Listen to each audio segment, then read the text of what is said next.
bonds in a retirement portfolio are really a poor choice.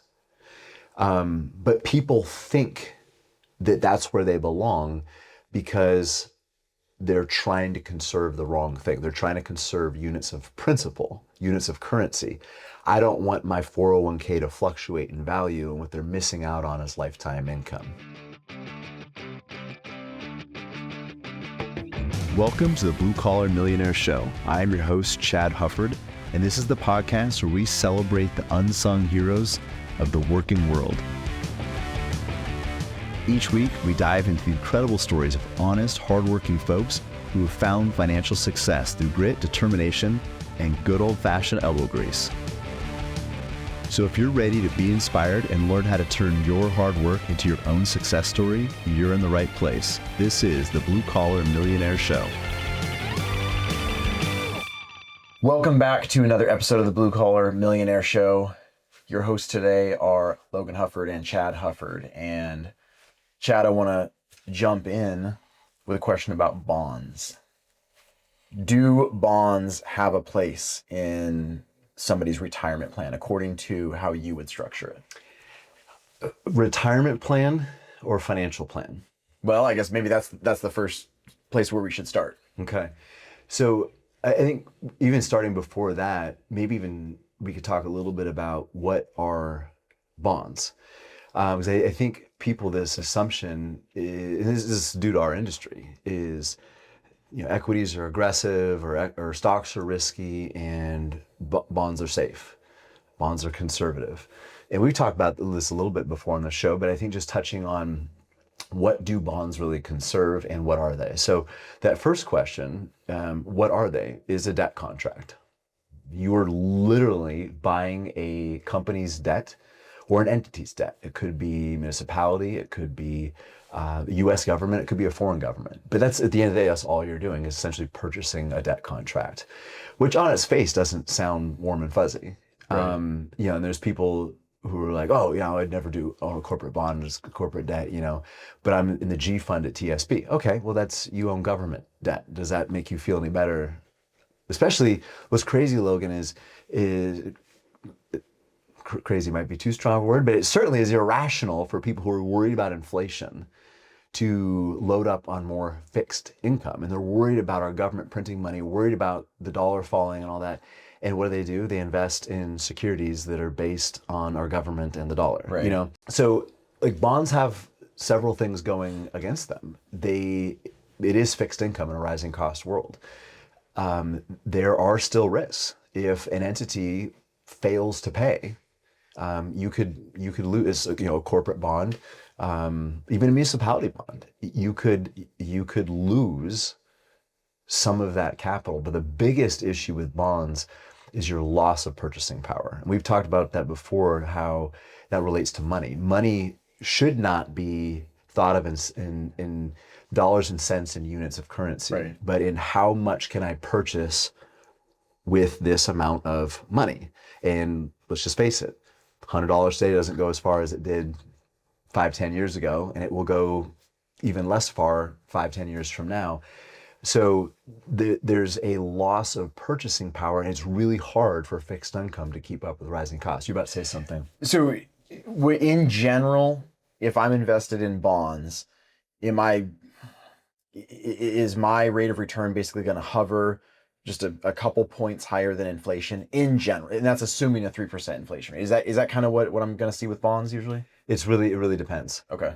So if you buy a bond and interest rates fall, your payment schedule remains the same, but the value of the bond actually increases. Okay. Because for somebody else to go out and buy that same bond, they're buying at the prevailing rate, which is a lower rate than what you had. Let's just say the prevailing rate is at 5%, now it's at 4%.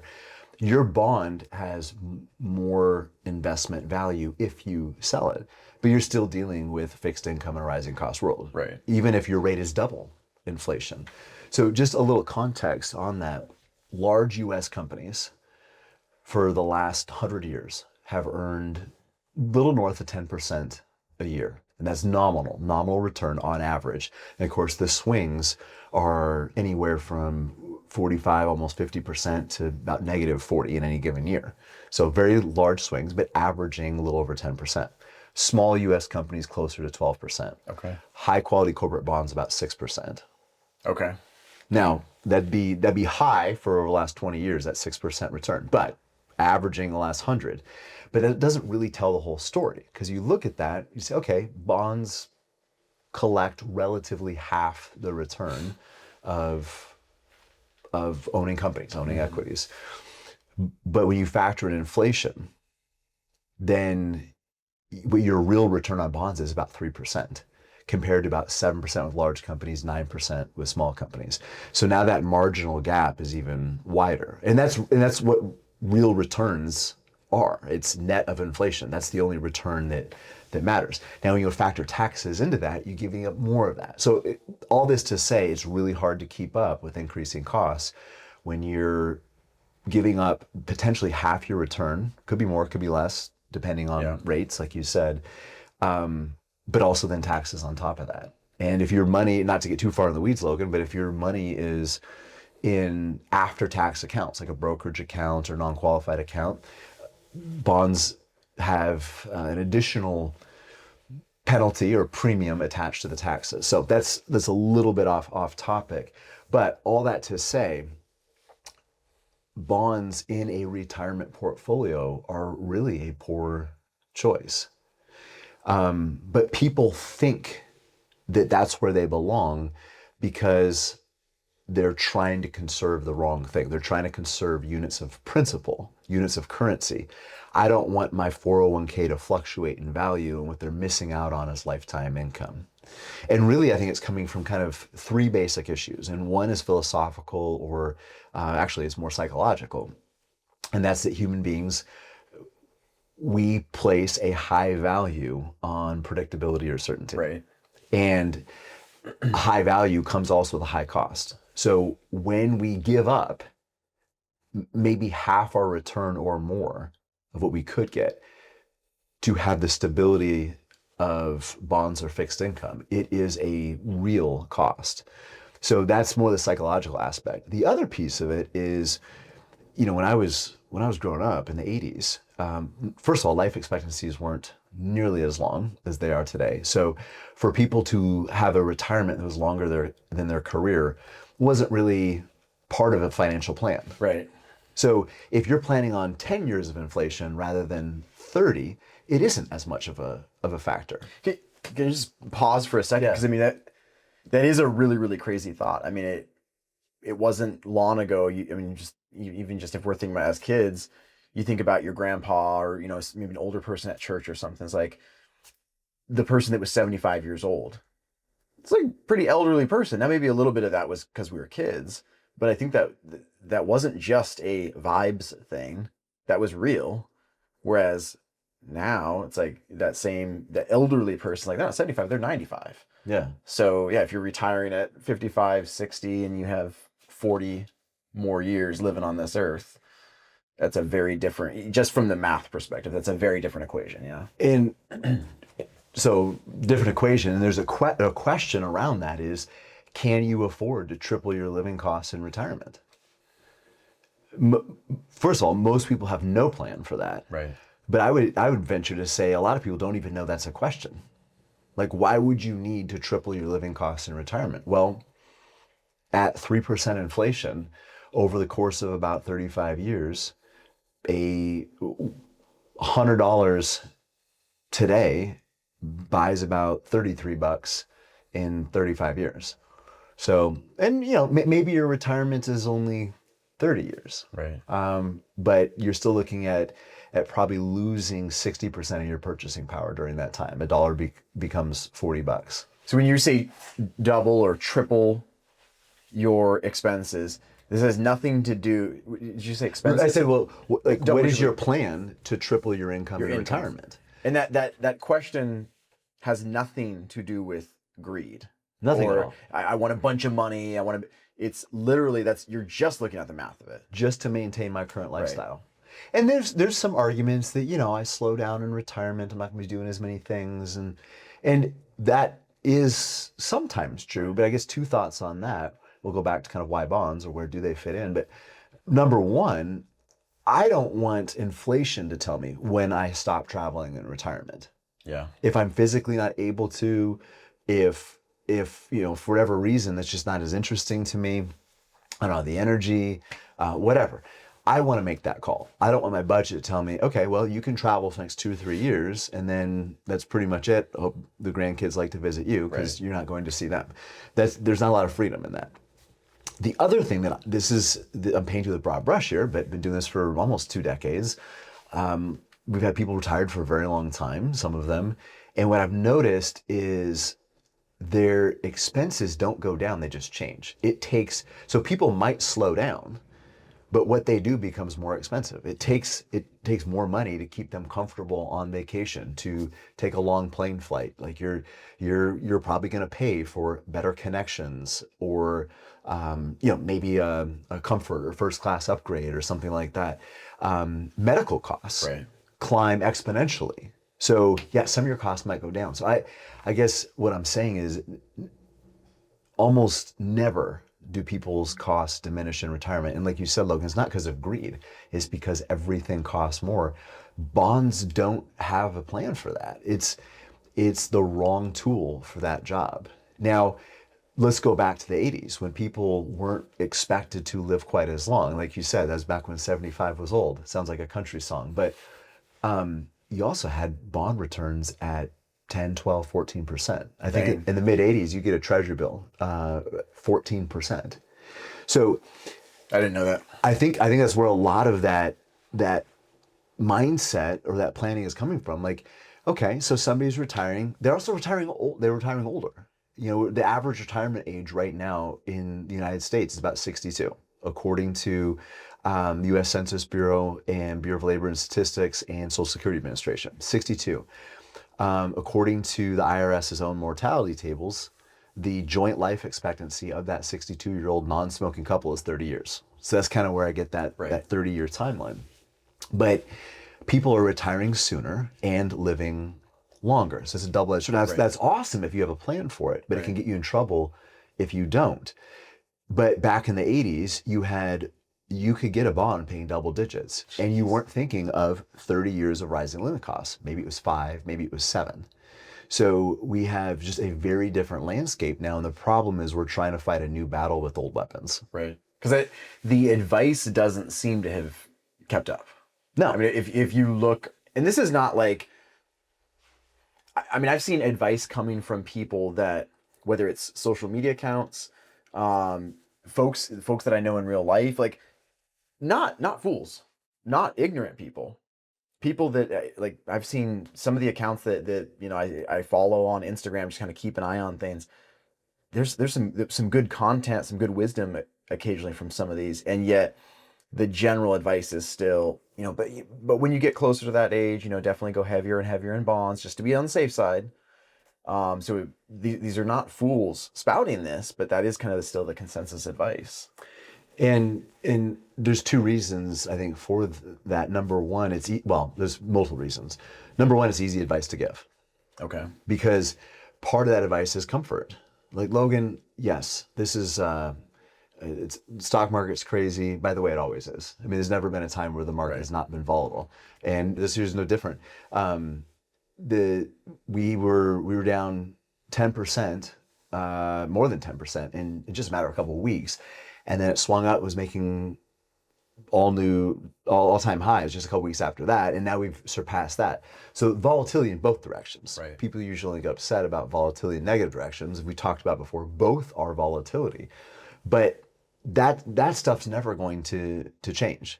And there's arguments around, is the market more volatile today than it used to be? It's incredibly volatile. It's incredibly volatile. Right. But what bonds offer you is a respite from that, relief. Now, at huge long-term cost. But that is one of the reasons why that advice is really easy to give, because it's easy to receive. Oh, I can get a break from this. Yeah. And it maybe used to work. So that's the other part of that. And kind of surrounding both of those elements, we also have the pressure of the target date fund, where people don't really know what they own. They don't have a plan. They've just been collecting investments for 30 years. And this target date is pushing towards more and more bonds as they get closer to retirement. So as they need a rising income, as they get closer and closer to needing that rising income, their target date is actually pulling them further and further away. Wow. And it's trading away long-term security for short-term comfort, short-term relief. And like you said, it's the advice has not kept up with the times. That's like, what type of musket should I buy for this hunting trip, or for self-defense or whatever? Yeah. I guess that brings us back to, where do bonds fit in? And I would say in a retirement plan, they can be a place of psychological relief, or giving somebody a feeling. Now, there is some strategery, George Bush's word. There is a strategic place for some fixed income. Okay. And we often use money markets or very short-term bonds. Bonds aren't going to fluctuate with interest rates, because that's the other. Bonds can be volatile when interest rates are moving around, like they have been the past couple of years. Bonds can be very volatile too. Okay. But having some fixed income and some cash, maybe a couple of years worth. So if you go to retire and we enter this huge market storm, and everything plummets, we talk all day long about being diversified, but when enough excrements hit the oscillator, everything is correlated. Right. Think like 2008, 2009. Even COVID didn't stay down for very long.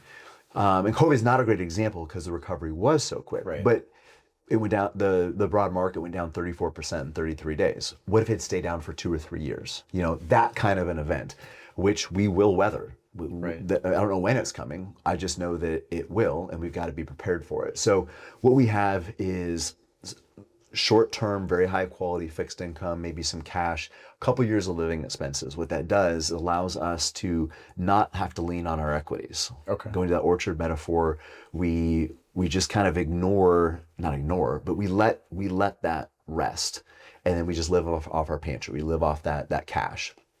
And where you have it, depending on people's needs, whether it's inside of retirement, outside of retirement, that can be strategic, and that's very much to somebody's individual goals. We don't need to get into it here. Yeah. But that is a place for some cash or fixed income in a retirement plan. But it's not really doing anything. It's like a moat around your financial house.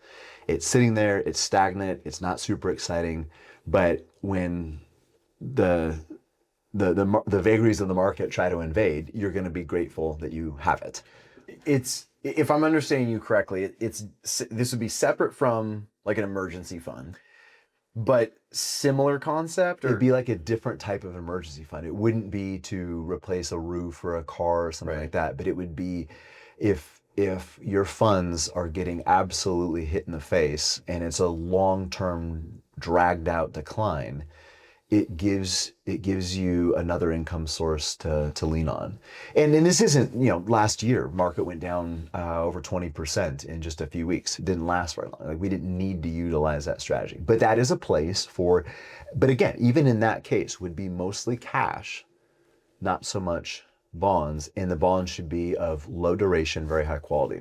Okay. Another place where bonds fit, and this is not in a retirement plan, but in a financial plan, would be saving up for a large capital purchase with a short timeline. And I just want to preface that with, a short timeline is not, I'm going to retire in 3 years. Because I may retire in 3 years, but I'm living off of that income for 25 to 30. That is a long-term income-based timeline. I might start to draw on my 401k, my IRA, but we believe that equities need to be the primary funding source because of everything we just talked about. We need a rising income in a rising cost world. So even though I might start to draw in a few years, it's still a long timeline. The difference where bonds would fit in is if I am paying for a big wedding. So short timeline for when you actually need to remove the capital. Okay. Not start drawing on it, but remove the money. Okay. Replacing a car. Sending a kid to college. Now that can be drug out over 4 years, but still a relatively short timeline. That's like Tommy Boy and they're going to college for 12 years. But But it's a very finite Right. source. They're not drawing it as lifetime income. They're exhausting that over a relatively short time period.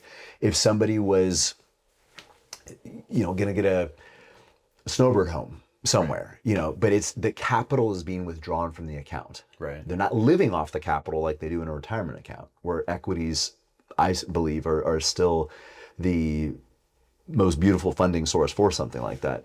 But I'm going to remove this capital, not just the income, remove the capital from this account. So bonds do have a place for short to intermediate term purchases.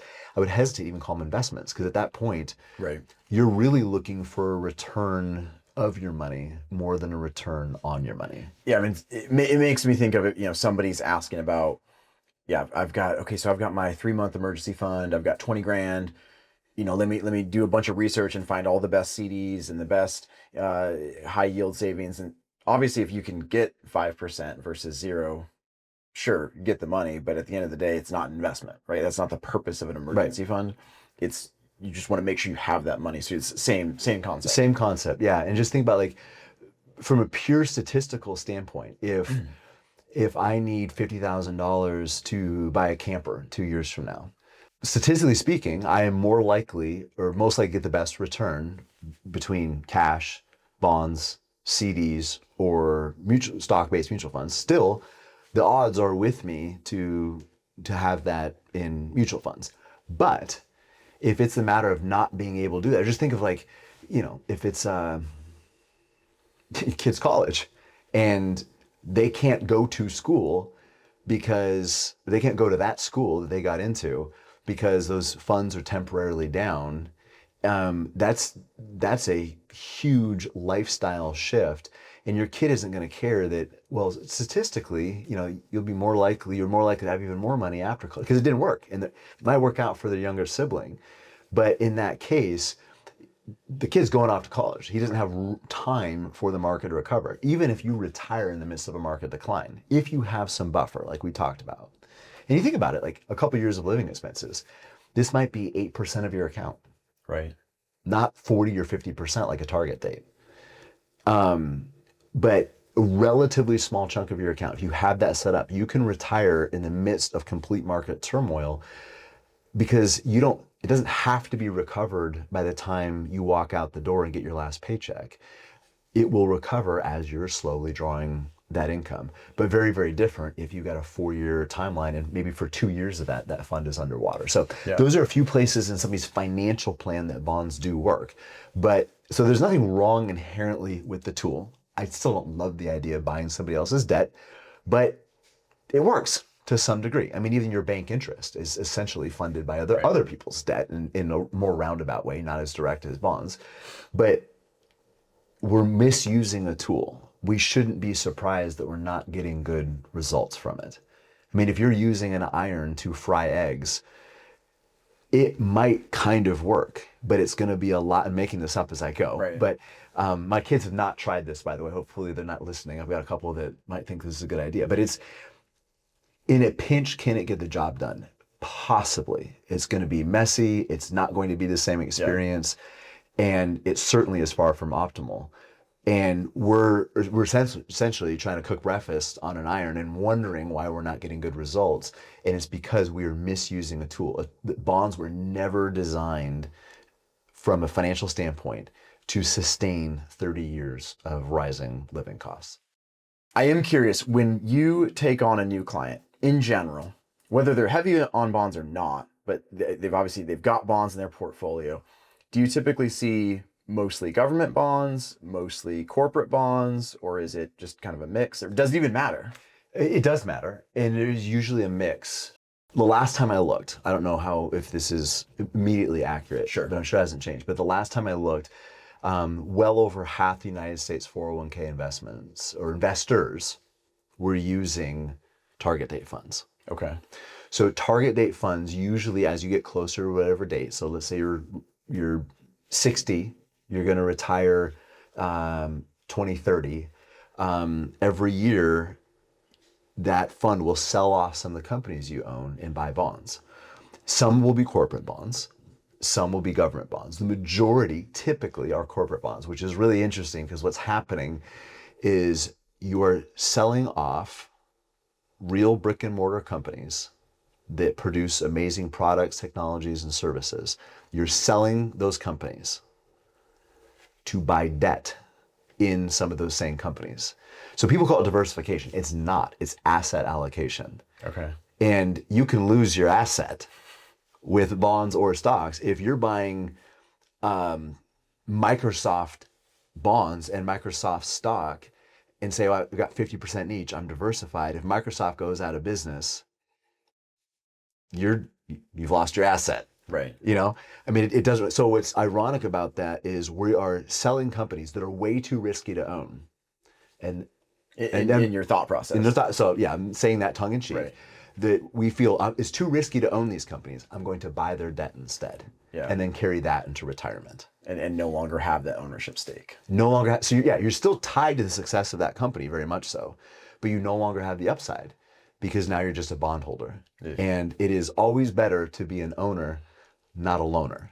Yeah. And in this case, especially when it comes to most of the people that we work with, because they are diligently planning for the future, they're usually taking better care of themselves in other ways. I don't think it's too much of a stretch to assume that our clients will probably live longer than the average people. They are more future minded. Right. And we have to make sure that we are preparing for a rising cost retirement with a rising income. Bonds aren't evil, they're not bad, but they're simply the wrong tool for the job. Yeah. Thanks for diving in, Chad. Thanks, Love. Thanks for listening to the Blue Collar Millionaire Show. We hope this episode has been inspiring and beneficial to you. If you want help on your journey to financial freedom, reach out to us at veritasalaska.com. We'd love to sit down over a cup of coffee with you, either here in our office or virtually, and get to know you and your needs. And though this podcast is free of charge, we do ask that you please do us two quick favors. If you enjoyed the episode, give our pod a great rating on iTunes or whatever podcast platform you use, and also give us a follow on Instagram. We hope you have a wonderful day filled with gratitude and intentionality. God bless.